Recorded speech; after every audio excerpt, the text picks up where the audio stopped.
Қайырлы күн әріптестер, өздеріңізбен әдеттегідей Сандуғаш Қадырғалиевна.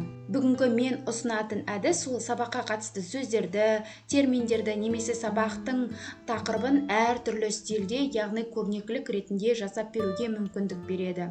Бұл әдісті меңгеру үшін видеоны міндетті түрде соңына дейін қараңыз. Бұл әдісте, яғни біз сабақтың тақырыбын немесе сабаққа қатысты қандай да бір сөздерді, терминдерді тақтаға жазған кезде оларды әртүрлі стильде оқушыға визуалды жаттап қалатындай етіп ұсынуымызға болады.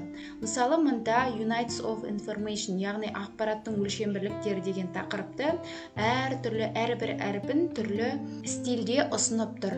Дәл осындай сабаққа қатысты терминдерді, сөздерді, сабақтың тақырыптары немесе сабаққа қатысты үш тілдік, яғни ағылшын тілін кіріктіріп өткізетін пәндер болса, осылай терминдерді бірнеше етіп қалай жазуға болады.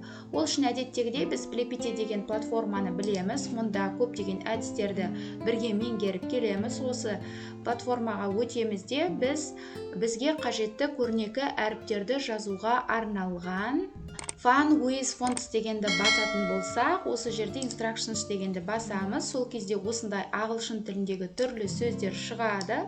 Біз ол сөздерді өзгертемізде жаңағыдай Units of Information деген сөзді көшіріп әкеліп қоямыз. Содан кейін әп-сәтте секундтың ішінде осындай етіп бізге түрлі стильде өзгертіп береді. Мұнда 21 түрлі формат бар, яғни былай қойып өзгертуге болады. Ең бірінші Nature деген форматта тұр. Келесі мынадай етіп өзгертуге болады.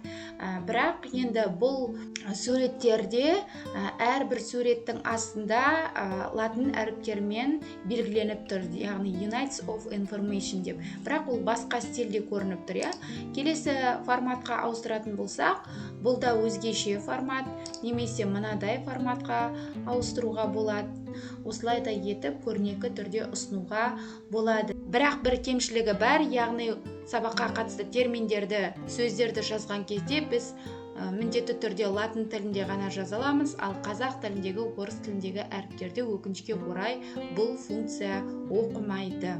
Бұл енді иероглиф түрінде жазылған, ол түсініксіз болуы мүмкін. Түсінікті болу үшін осындай сияқты етіп әртүрлі формада жасауға болады. Мысалы, мынау өте оңай жазылған және ол өте түсінікті. Осыны біз print screen пернесін басып, бірнеше сабақта ағылшын тілінде өтетін жаңа сөздеріңізді осылай реттілікпен жазып, оларды скриндеп алып печатқа жіберсеңіз болады. Осылай сияқты етіп сабақтағы сөздерді, терминдерді де ұмытпаңыздар болады. Сонымен бүгінгі видео ұнаған болса, лайк басып пікір қалдырып, каналға тіркеліңіздер. Жаздық демалыстарыңыз сәтті өтсін, кәделеріңізге жарасын.